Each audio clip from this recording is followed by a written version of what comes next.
অন্ধরাতের আধারে কে মারে ওই উঁকি? রহস্যের আড়ালে কেউ লুকিয়ে আছে নাকি? সত্যি ভয়ের অনুভূতিটাই এই রকম। আমরা যখন একা কোনো সন্দেহজনক স্থানে যাই তখন কোনো অতি প্রাকৃতিক ঘটনার সম্মুখীন হতে চাই না। ভূতের অস্তিত্ব প্রশ্নের আড়ালে থাকলেও ভয়ের বাস্তব অস্তিত্ব নিয়ে আমাদের মনে কোনো সন্দেহ নেই। তাই অন্ধকারে কিছু অস্বাভাবিক দেখলেই আমাদের গা ছমছম করে ওঠে, হাত পা ঠান্ডা হয়ে যায়। নমস্কার, আমি শ্রেয়া। ঠিক এই রকমই শরীরের রক্ত হিম করা এক ভূতের গল্প উপহার দিতে আজ আপনাদের মাঝে হাজির হয়েছি। গল্পের নাম অন্ধকারের আতঙ্কে। লেখক অভিজিৎ হালদার। প্রধান চরিত্রে অনির্বাণ বাবু, সুচরিতা, প্রবীর বাবু, রাঘবেন্দ্র বাবু এবং রাঘবেন্দ্র বাবুর স্ত্রী। গল্প পাঠে সমাদৃতা। গল্পের সূত্রধর আমি, শ্রেয়া। শুরু হচ্ছে অভিজিৎ হালদারের লেখা গল্প অন্ধকারের আতঙ্কে।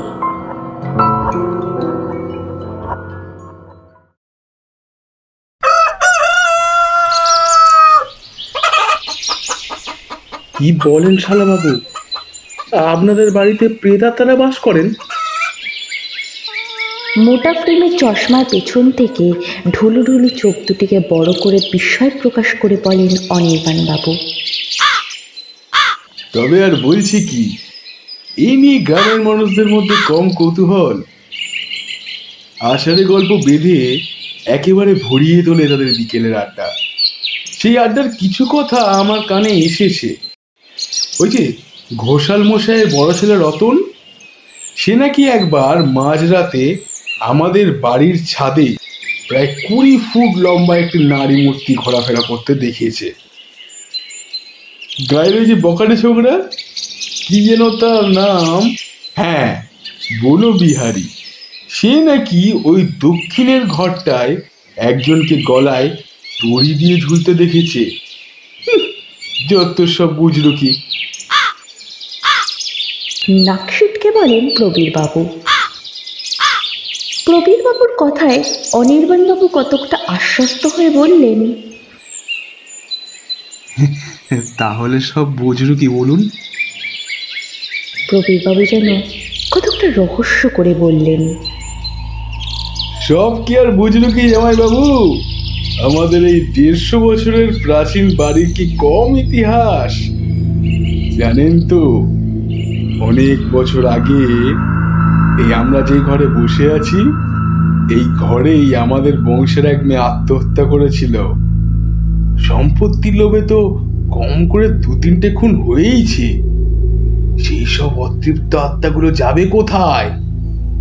তিনারাই হয়তো এ বাড়িতে আছেন, বলা তো যায় না। হয়তো যে ঘরে বসে আছি সেই ঘরেই আমাদের চারপাশে ঘুরে বেড়াচ্ছেন। প্রবীর বাবু এমন আত্মবিশ্বাসের সাথে কথাগুলো বললেন যে অনির্বাণ বাবুর গা শিরশির করে উঠল। তিনি আঁতকে উঠে জিজ্ঞেস করলেন, তার মানে আপনাদের বাড়িতে ভূত আছে? সত্যি? তাহলে এটা একটা হানা বাড়ি? প্রবীর বাবু বিচক্ষণ মানুষ, তাছাড়া জামাই বাবুর ভূতভীতির কথা তো তার অজানা নয়। তাই তিনি বললেন, মশাই ভয় পেলেন নাকি? আরে আমি তো এমনি মজা করছিলাম।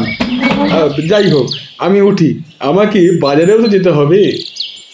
এই বলে প্রবীরবাবু বাজারের ব্যাগটি নিয়ে ঘর থেকে বেরিয়ে গেলেন। শ্বশুর বাড়ি এসে মহা ফাঁপড়ে পড়ে গেলেন অনির্বাণ বাবু। এর আগেও 3বার এসে তিনি এ বাড়িতে সপ্তাহখানেক থেকে গিয়েছিলেন। কই, তখন তো তার এত আতঙ্ক হয়নি। কিন্তু এখন প্রবীরবাবুর মুখ থেকে বাড়ির ইতিহাস শুনে কেমন একটা অজানা ভয় ধীরে ধীরে গ্রাস করছে তাকে।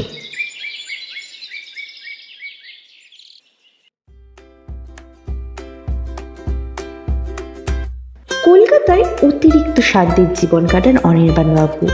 ভূত, দৈত্য, দানব এসব থেকে চিরকালই দূরে থাকতেই তিনি পছন্দ করেন। তার এই ভূতে ভয়ের জন্য স্ত্রী, বন্ধু বান্ধব, আত্মীয় স্বজন সবার কাছে কম হাসির পাত্র হননি তিনি। তার জন্য তিনি এই ভয়টাকে লুকিয়ে রাখতে চান। ভগবানের কাছে প্রার্থনা করেন যেন এসব অশরীরী ঝামেলায় তাকে কোনোদিন না পড়তে হয়। কিন্তু শেষ পর্যন্ত ভগবানও যে তার সঙ্গে এমন রসিকতা করবেন তা কি তিনি জানতেন? দেখে দেখে এমন এক মেয়েকে জীবন সঙ্গিনী করলেন যার বাড়ি এলাকায় ভূতের বাড়ি নামে খ্যাত। এখন বাজে সকাল 11টা। এরপর দুপুর, তারপর বিকেল গড়িয়ে সারা বিশ্বকে অন্ধকার করে নামবে রাত্রি। যুক্তফ্রন্ট গ্রামীণ বিদ্যুৎ প্রকল্প নামে সরকারি প্রকল্পটিকে তখনও ভালো করে লাগু করেনি, তাই এ গ্রামে ইলেকট্রিসিটির সুবিধে নেই। গ্রাম বাংলার কুপকুপে অন্ধকার এবং নিস্তব্ধ রাতের কথা চিন্তা করতেই তার গা ছমছম করে উঠল। রাতের অন্ধকারে তিনি এ বাড়িতে থাকবেন কি করে? অনির্বাণবাবুর প্রবল ইচ্ছা হলো শ্বশুরবাড়ির লোকেদের কোনো এক মিথ্যে অজুহাত দিয়ে তল্পিতল্পা গুটিয়ে কলকাতায় ফিরে যেতে। কিন্তু তিনি স্ত্রীকে যতটা ভয় পান ততটা ভয় বোধহয় ভূতকেও পান না। তাদের বিয়ে হয়েছে 3 বছর হলো। এমনিতে তাদের সুখী সংসার, কোনো দাম্পত্য কলহ নেই বললেই চলে। কিন্তু অনির্বাণবাবুর কিছু কিছু অযৌক্তিক আচরণের কারণে সুচরিতাকে অর্থাৎ অনির্বাণবাবুর স্ত্রীকে মাঝে মাঝে কঠোর হতে হয়। বাবা ঠিক করে দেওয়া পাত্র অনির্বাণ সরকারকে পছন্দ করেছিলেন তার সরলতা, ভদ্রতা এবং নম্রতার কারণে। কিন্তু এই গুণগুলোই মাঝে মাঝে সুচরিতার বিরক্তির কারণ হয়ে উঠতে পারে তা তিনি আন্দাজ করতে পারেননি। এই যুগেও ধুতি পাঞ্জাবি পরা বোকাহাদা মানুষটাকে একটু আজকালকার যুবকদের মতো আধুনিক করার জন্য সুচরিতাকে অনেক শাসন করতে হয়েছে। স্বামীকে শার্ট এবং বেল বক্স প্যান্ট পরাতে পেরেছেন, তবে চোখে মোটা ফ্রেমের চশমা আর তেল চপচপে টেরি কাটা চুলের স্টাইল অনেক চেষ্টা করেও পাল্টাতে পারেনি। না, সুচরিতাকে বলে কোনো কাজ নেই। সে ভালো করেই জানে যুক্তফ্রন্ট সরকারে বাম ও ডানের কামড়াকামড়িতে সরকারি অফিসে ধর্মঘট চলছে। সেই কারণেই তো সুচরিতার ইচ্ছায় শ্বশুরবাড়িতে সময় কাটাতে এসেছেন। সুচরিতা আসবার সময় তো বলেই দিয়েছিল, শোনো, 2 বছর পর বাপের বাড়ি যাচ্ছি। 1 সপ্তাহ না থেকে আমি আর ফিরছি না, এই তোমাকে বলে দিলাম। অগত্যা তাকে এখানেই থাকতে হবে। অনির্বাণবাবু নানান কথা ভাবতে ভাবতে সিঁড়ি দিয়ে নেমে গেলেন বাড়ির বাগানে। বাগান না বলে পাঁচিল দিয়ে ঘেরা ঝোপঝাড়ে ভরা মাঠ বললে সঠিক বর্ণনা করা হয়। এককালে সৌন্দর্যের জন্য এই বাগানটির নাকি রায়চৌধুরী পরিবারের ঐতিহ্য এবং আভিজাত্য বহন করত এই বিরাট বাড়ি এবং বাড়ির সামনের এই বাগানটি। বর্তমানে বহু যুগের অযত্ন এবং তদারকির অভাবে বাগানটির অবস্থাও দশাশই। হাত সমান উঁচু ঘাস গজিয়েছে বাগান জুড়ে। এদিক ওদিক ছড়িয়ে ছিটিয়ে রয়েছে কাঠের বেঞ্চের ভগ্নস্তূপ, ভগ্নপ্রায় ফোয়ারা এবং তার সাথে লাগোয়া মূর্তি দুটো যেন কালের ধাক্কায় অতি কষ্টে দাঁড়িয়ে আছে। ধুলো ময়লায় এতটাই পুরো প্রলেপ পড়েছে যে মূর্তি দুটোর আসল বর্ণ চেনা যায় না। ফোয়ারার চারদিকে পায়চারি করতে করতে বাড়িটার দিকে একবার তাকালেন অনির্বাণবাবু। বুকটা কেঁপে উঠল। হ্যাঁ, এরকম জরাজীর্ণ বিশাল বাড়িগুলোতেই তো তেনাদের বাস। বাড়ির দেওয়ালে পলেস্তারা বলে কিছুই নেই। ইটগুলো প্রায় ক্ষয়ে এসেছে। সে ক্ষয়ে যাওয়া ইটের ফাঁকগুলো দিয়ে আবার অজগর সাপের মতো বট বেরিয়ে এসেছে। ঝুলন্ত বারান্দাগুলোর অবস্থা অতীব শোচনীয়। যে কোনো মুহূর্তে ধসে পড়ে গিয়ে দুর্ঘটনা ঘটাতে পারে বাড়ির এই বারান্দাগুলি। বাড়ির জানলাগুলো বাড়ির বারান্দার মতোই কোনো মতে ঝুলে আছে। মোট কথা প্রাসাদসম বাড়িটা যেন কোনো গ্রিক অপদেবতার প্রস্তর মূর্তি, যে মূর্তি একসময় জীবিত ছিল, কিন্তু মেডুসার অভিশপ্ত দৃষ্টিতে কোমর বেঁকিয়ে মুখ বিকৃত করে পাথর হয়ে গেছে। অনির্বাণবাবুর মনে হলো খসে পড়া পলেস্তরা, ভেঙে পড়া জানালা, ক্ষয়ে যাওয়া ইট, ছাদের ওপর থেকে সাপের ফনার মধ্যে দাঁড়িয়ে থাকা বট আর ঝোপঝাড়গুলো যেন কিছু বলতে চায়, যেন দীর্ঘদিনের অভিশাপ বয়ে নিয়ে আসছে এই বাড়ি এবং বাড়ি লাগোয়া এই বাগান। কিন্তু আজ কেন এই বাড়িটার প্রতি তার এমন অদ্ভুত কল্পনাগুলো জেগে উঠছে।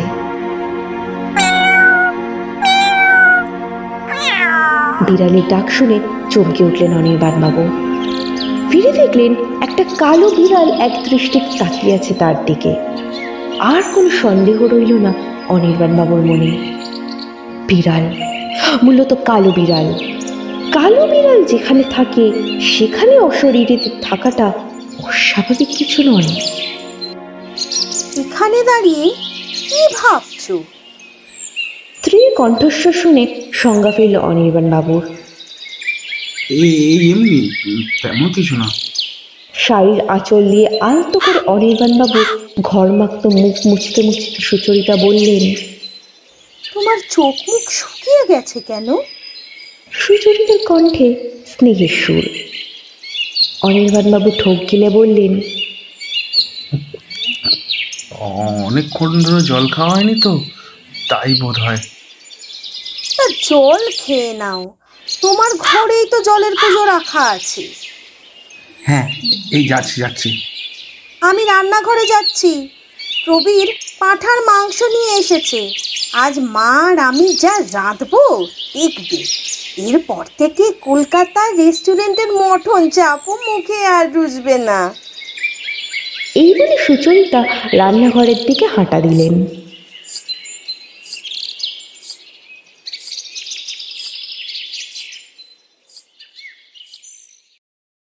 গল্পের পরবর্তী অংশ বিরতির পর।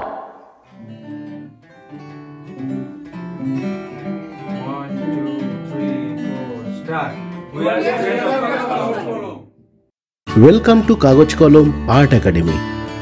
এখানে গিটার, ব্যাস গিটার, তবলা, পিয়ানো, মিউজিক্যাল প্যাড, ঢোল, ড্রাম ইত্যাদি বাদ্যযন্ত্র, গান এবং ড্রয়িং অতি যত্ন সহকারে অভিজ্ঞ শিক্ষক শিক্ষিকাদের মাধ্যমে শেখানো হয়। প্রত্যেকটি কোর্সের পর পরীক্ষার ব্যবস্থাও রয়েছে। এমনকি ছাত্রদের নিয়ে মঞ্চে অনুষ্ঠানও করা হয়। Kasba, Ballygunge, Ruby, Tagore park, Dumdum, sector 4, Sonarpur, Narendrapur, Rajpur, Garia ইত্যাদি অঞ্চলে আমাদের শাখাও রয়েছে। ইচ্ছুক ব্যক্তিগণ যোগাযোগ করুন এই নম্বরে 6291162604 অথবা 8617287161 এই নম্বরে। প্রয়োজনে আমাদের ইমেলও করতে পারেন। আমাদের ইমেল আইডি হল kagojkolom001@gmail.com।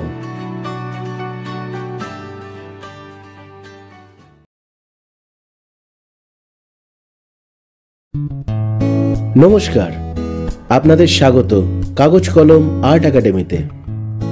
এই অঙ্কন প্রশিক্ষণ কেন্দ্রতে অতি যত্ন সহকারে অভিজ্ঞ প্রশিক্ষক দ্বারা আঁকা শেখানো হয়। পরীক্ষা ও প্রদর্শনী করার ব্যবস্থা উপলব্ধ রয়েছে। ইচ্ছুক ব্যক্তিগণ যোগাযোগ করুন এই নম্বরে 6291162604 অথবা 8617287161 এই নম্বরে। প্রয়োজনে আমাদের ইমেলও করতে পারেন। আমাদের ইমেল আইডি হল kagojkolom001@gmail.com। Kasba, Ballygunge, Ruby, Tagore park, Dumdum, sector 4, Sonarpur, Narendrapur, Rajpur, Garia ইত্যাদি অঞ্চলে আমাদের শাখা রয়েছে। ইচ্ছুক ব্যক্তিগণ যোগাযোগ করুন শীঘ্রই। নমস্কার। শুনছিলেন অভিজিৎ হালদারের লেখা অন্ধকারের আতঙ্কে। হঠাৎ অনির্বাণবাবু প্রবীরবাবুর কাছ থেকে জানতে পারেন তার 150 বছরের পুরনো শ্বশুরবাড়িটি একটি হানা বাড়ি। অন্ধকারে নাকি একটি অদ্ভুত মূর্তিকে বাড়ির আনাচে কানাচে অনেকেই ঘুরতে দেখেছে। বাগানে গিয়ে বাড়িটির চরম দশা দেখে অনির্বাণবাবুর মনে কোনো সন্দেহই রইল না যে এ বাড়ি একটি ভুতুড়ে বাড়ি।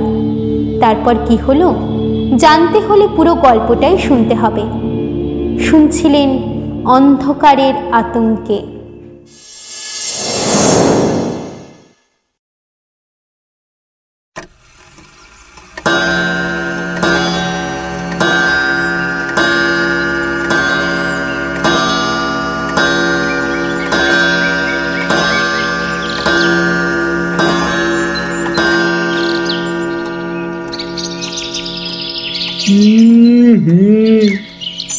বানিয়েছিস রে দিদি, দারুণ দারুণ।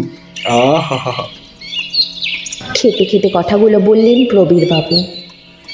সত্যি রান্না অপূর্ব হয়েছে, কিন্তু স্বাদ উপভোগ করার মতো মনের অবস্থা অনির্বাণ বাবুর ছিল না। শ্বশুরমশাই তো আঙুল চাটতে চাটতে বলেই উঠলেন,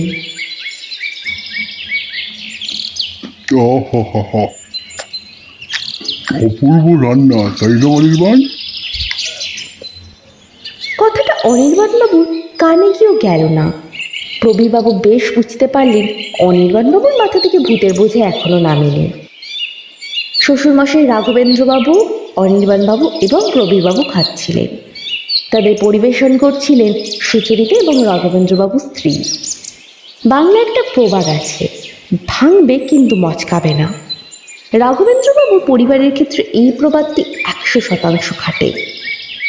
জমিদার হারিয়েছেন কয়েক যুগ আগে, তবু এগুলো ঠাটবাট সেকেলে। এখনো সেই পুরনো রীতি মেনেই বাড়িতে প্রথমে পুরুষেরা খেতে বসে, তারপর স্ত্রী লোকের কপালে অন্ন জোটে।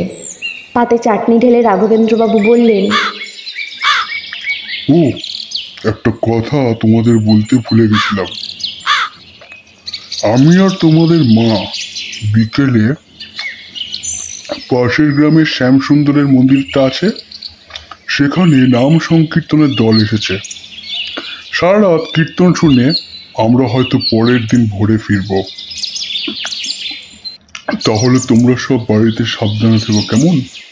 রাঘবেন্দ্রবাবুর কথা শেষ হতেই প্রবীর বলে উঠলেন, বাবা একটা কথা বলতে ভুলে গেছিলাম, আমারও আজ সন্ধ্যার দিকে বেরোনোর আছে। বংশীদের বাড়িতে আজ বন্ধু বান্ধবদের তাসের আড্ডা বসবে। ফিরবো এই রাত 10:30টার পর। রাঘবেন্দ্রবাবুর স্ত্রী মেয়েকে উদ্দেশ্য করে বললেন, সুচরিতা, তাহলে তুই আর জামাই বাবা ঘরে থাকিস, হ্যাঁ? অনির্বাণবাবুর মুখ যেন আরো ফ্যাকাশে হয়ে গেল। এই ভুতুড়ে বাড়িতে মাত্র ওরা দুজন থাকবে, যদি কিছু হয়ে যায়। প্রমাদ গুনতে শুরু করলেন তিনি।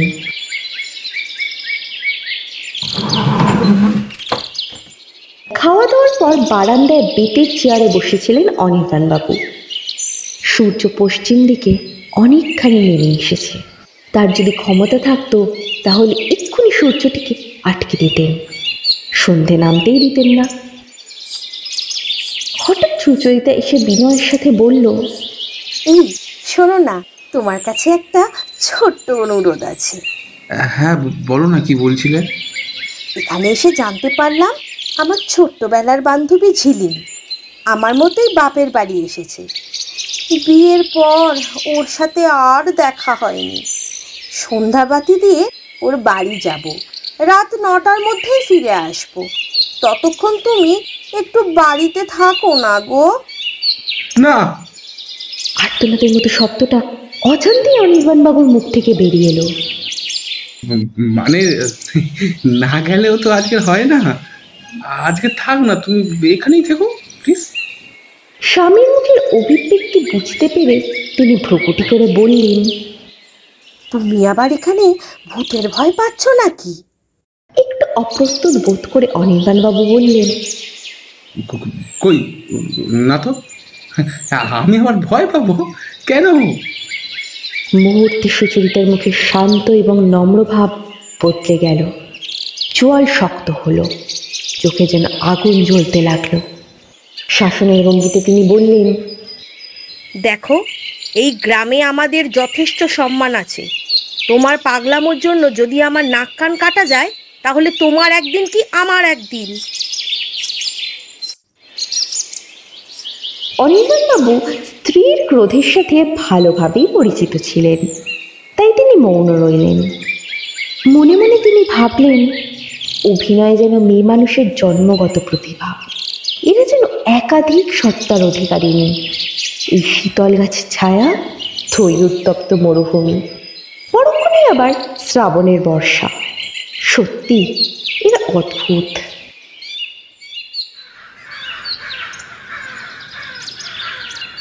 সন্ধে হওয়ার একটু আগে সবাই যে যার কাজে বাড়ি থেকে বেরিয়ে গেলেন। এত বড় বাড়িটাতে অনির্বাণবাবু এখন সম্পূর্ণ একা। অনির্বাণবাবু দেখলেন ফাঁকা বাড়ি যেন খাঁ খাঁ করছে। বারান্দার স্তম্ভগুলো লম্বা লম্বা ছায়া তীর্যকভাবে বারান্দার দেওয়ালে এসে পড়েছে। সূর্যের মৃতপ্রায় আলো বাড়ির দরজা এবং জানলা দিয়ে প্রবেশ করে। আলো আধারের এক মায়াবী খেলা চলছে। তিনি ভাবলেন, একটা লণ্ঠন জ্বালিয়ে বাইরের বাগানে বসে থাকতে ক্ষতি কি? কিছু একটা অঘটন ঘটলে অন্তত প্রাণ নিয়ে তো তিনি পালাতে পারবেন। সন্ধে পড়তে না পড়তেই অনির্বাণবাবু হাতে লণ্ঠন নিয়ে বাড়ি থেকে বেরিয়ে এলেন। ক্রমে তার চারদিকটা গাঢ় নিকষ কালো অন্ধকার গ্রাস করে নিল। দূরে একটা ঝোপের আড়ালে জোনাকি পোকার খেলা চলতে লাগলো। বাগানে একটি বেতের চেয়ারের ওপর বসে পড়লেন অনির্বাণবাবু। দূর থেকে বাড়ির গ্রামগুলো থেকে আসা শঙ্খ, কাঁসি এবং ঘণ্টার সম্মিলিত সন্ধ্যাধ্বনি মিলিয়ে যেতেই জায়গাটার নিস্তব্ধতা টের পেলেন তিনি।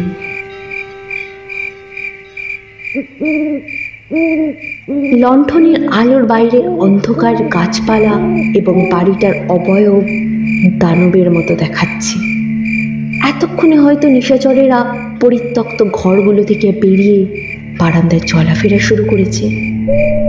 তাতে পৈশাচিক চেহারা কল্পনা করতেই শিউরে উঠলেন অনির্বাণবাবু। ভয়ের হাত থেকে মনকে মুক্ত করার জন্য তিনি একটা গান ধরলেন। কিছুক্ষণ পর তিনি লক্ষ্য করলেন দক্ষিণে বাতাস বেশ জোরে বইছে। হঠাৎ আকাশ যেন ঝলসে উঠল এবং সঙ্গে সঙ্গে আকাশ থেকে গুরু গম্ভীর শব্দ শোনা গেল। সর্বনাশ, বৃষ্টি হবে নাকি? কথাটা মাথায় আসতে না আসতে শুরু হলো মুষলধারে বৃষ্টি। যেখানে বাঘের ভয় সেখানে সন্ধে হয়। বৃষ্টির হাত থেকে বাঁচার জন্য লণ্ঠনটা নিয়ে তিনি বাড়ির দিকে দৌড় মারলেন। কিন্তু সিংহ দরজার সামনে আসতেই তিনি থমকে দাঁড়ালেন। বাড়ির ভিতর খুটখুটে অন্ধকার। যা হয় কপালে। রাম নাম নিয়ে অনির্বাণবাবু পা রাখলেন বাড়ির ভেতরে।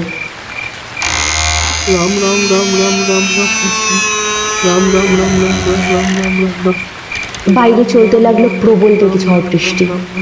গায়ে পাঞ্জাবিটা ভিজে সপসপে হয়ে গেছে।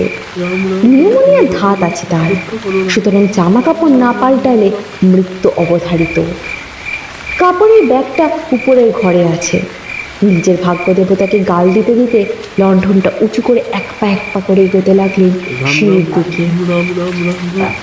তার মুখে ক্রমাগত চলতে লাগলো রাম নাম। প্রত্যেকটা পদক্ষেপ অতি সন্তর্পণে ফেলতে থাকলেন। লণ্ঠনের আলোর বাইরে গাঢ় অন্ধকার। দুহাত দূরত্বে কেউ দাঁড়িয়ে থাকলে তাকে দেখতে পাওয়া প্রায় অসম্ভব।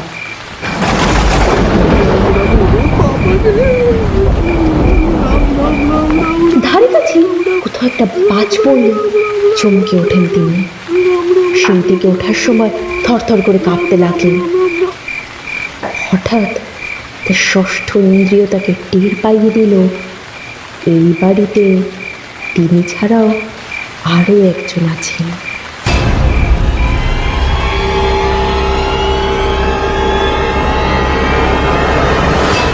পরবর্তী অংশ বিরতির পর। Welcome to Kagoj Kolom Spoken English class. Here you can learn to speak and communicate English and learn various types of things such as email writing, personality development, group discussion, online learning as well as interview skills. Here you will get constant teacher guidance, flexibility study times, interactive course materials and many more. Exams will be conducted and you will be given certificates at the end of the course. Please contact the below numbers 62911 62604 and 8617 287 161. We have many branches at Kolkata. They are located at Kosba, Baliganj, Ruby, Tagore Park, Damdam, Sector 4, Sonarpur, Narendrapur, Rajpur, Gadia, and others areas are also covered by us. So please contact us as soon as possible and join our spoken English class. Thank you.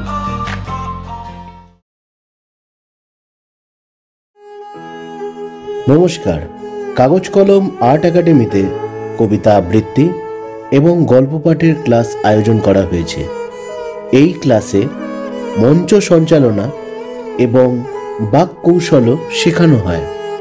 বিশেষ দ্রষ্টব্য: অভিজ্ঞ শিল্পীরা সযত্নে শেখান, শিক্ষান্তে পরীক্ষা নেওয়া হয়, ছাত্রছাত্রীদের মঞ্চে অনুষ্ঠান করার সুযোগ দেওয়া হয়, বয়সের কোনো সীমাবদ্ধতা নেই, অনলাইনের মাধ্যমেও ক্লাস করানো হয়। ইচ্ছুক ব্যক্তিগণ যোগাযোগ করুন এই নম্বরে 6291162604 এবং 8617287161 নম্বরে। প্রয়োজনে আমাদের ইমেলও করতে পারেন। আমাদের ইমেল আইডি হল kagojkolom001@gmail.com। Kasba, Ballygunge, Ruby, Tagore park, Dumdum, sector 4, Sonarpur, Narendrapur, Rajpur, Garia ইত্যাদি অঞ্চলে আমাদের শাখা রয়েছে। ইচ্ছুক ব্যক্তিগণ আমাদের সাথে শীঘ্রই যোগাযোগ করুন। নমস্কার। দুপুরের আহারের সময় অনির্বাণবাবু জানতে পারেন আজ বিকেলের পর যে যার কাজে বেরিয়ে যাবেন এবং অনির্বাণবাবুকে একা এই বাড়িতে রাত্রিবাস করতে হবে। সন্ধ্যার পরই তিনি ভূত ভীতির কারণে বেরিয়ে এলেন, কিন্তু কিছুক্ষণ পর বৃষ্টি হওয়ার কারণে তাকে সেই বাড়ির জমাট বাঁধা অন্ধকারে ঢুকতেই হলো। তারপর কি হলো জানতে হলে পুরো গল্পটাই ধৈর্য ধরে শুনুন।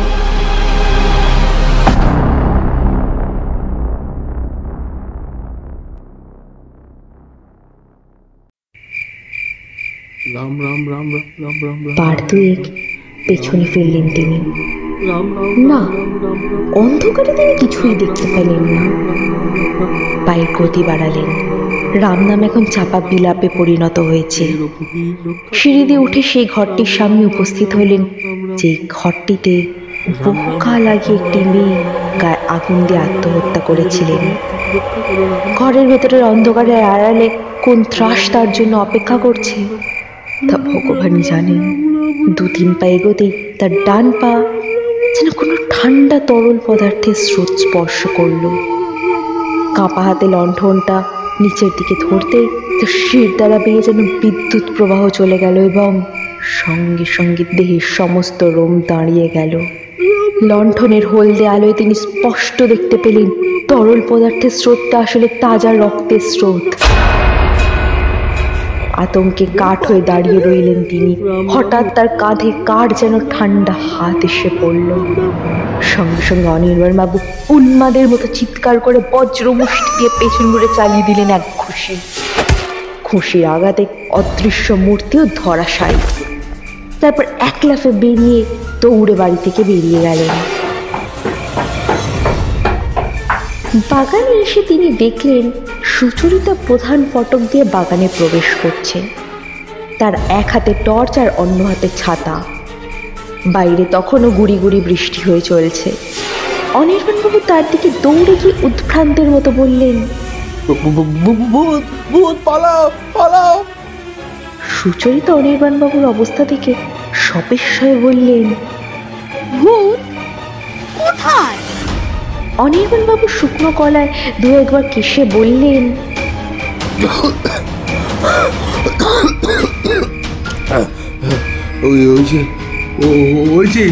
ওই ঘরে মেয়েটা আত্মহত্যা করেছিল, সেই ঘরে আমি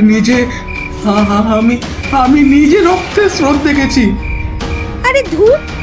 হ্যাঁ সত্যি, আমি তার স্পর্শ অনুভব করেছি। কি সব দেখে এসে ভুলভাল বলছো?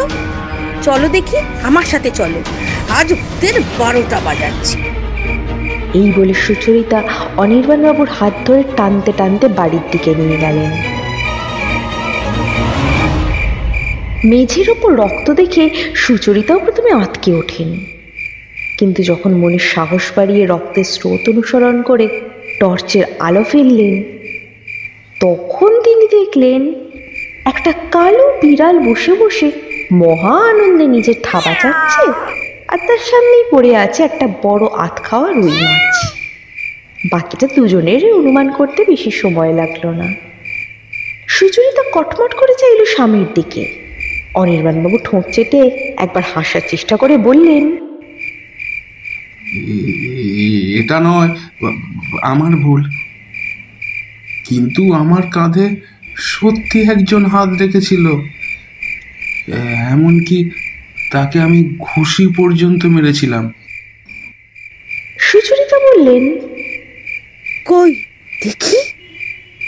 মনে মনে তিনি প্রমাদ করলেন বলে স্বামীকে সরিয়ে আরেকবার মেঝেতে টর্চ ফেলতেই দুজনে দেখতে পেলেন একজন লোক অচৈতন্য অবস্থায় হাত পা ছড়িয়ে চিত হয়ে শুয়ে আছে।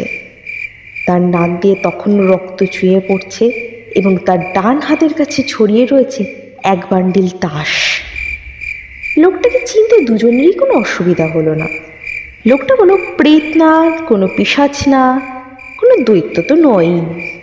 লোকটি হলো সুচরিতার ভাই অনির্বাণবাবুর শ্যালক প্রবীর বাবু। সুচরিতা বেশ বুঝতে পারলেন তাস আনতে ভুলে যাওয়ায় প্রবীরবাবু সন্ধ্যার পরে আবার বাড়িতে আসেন। সেই সময় এ ঘরে অনির্বাণবাবুও প্রবেশ করেন। কতকটা খেয়ালের বশে অন্য কোনো কারণে অনির্বাণবাবুকে দেখতে পেয়ে প্রবীরবাবু তার কাঁধে হাত রাখেন, কিন্তু ভীতু অনির্বাণবাবু তাকেই ভূত ভেবে দিলেন এক ঘুষি। তার পরিণতিতে তিনি এখনো অজ্ঞান হয়ে শুয়ে আছেন। সুচরিতার চোখ রাগে লাল হয়ে উঠল। কোমরের শাড়ির আঁচলটা বেশ শক্ত করে গুজলেন।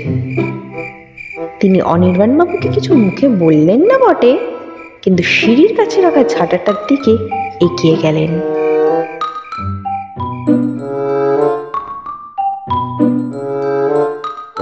কি বন্ধুরা, ঠকালাম তো? ভেবেছিলেন নিশ্চয়ই কোনো রক্তহীন করা ভয়ের দৃশ্য লেখকের কলমে ভেসে উঠবে। সংস্কারহীন মন আমাদের কুসংস্কারের জন্ম দেয়, সুতরাং আমরা অনেক সময় অযৌক্তিক কাণ্ড ঘটিয়ে বসি। তাই কাগজ কলম অডিও সিরিজের টিম থেকে একটি পরামর্শ: দয়া করে কুসংস্কারের ফাঁদে পা ফেলবেন না, না হলে আপনাদের অবস্থাও অনির্বাণবাবুর মতোই হবে।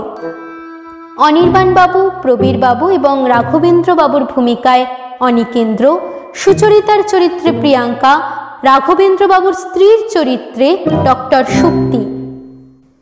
শেষ হলো অন্ধকারের আতঙ্কে। কেমন লাগলো কমেন্ট করে জানান, লাইক ও শেয়ার করে আমাদের উৎসাহ দিন। এবারে আপনারা চাইলে কাগজ কলম পত্রিকা কিংবা কাগজ কলম অডিও সিরিজের মাধ্যমে আপনাদের স্বরচিত গল্প কিংবা কবিতা প্রকাশ করতে পারেন। ইচ্ছুক ব্যক্তিগণ যোগাযোগ করুন এই নাম্বারে 6291162604 অথবা ইমেল করুন এই ঠিকানায় www.kagojkolom001@gmail.com। আবার সামনের রবিবার অন্য কোনো নতুন গল্প নিয়ে আপনাদের সামনে হাজির হতে চলেছি। আপাতত আপনাদের শুভকামনা জানিয়ে বিদায় নিচ্ছি। ধন্যবাদ।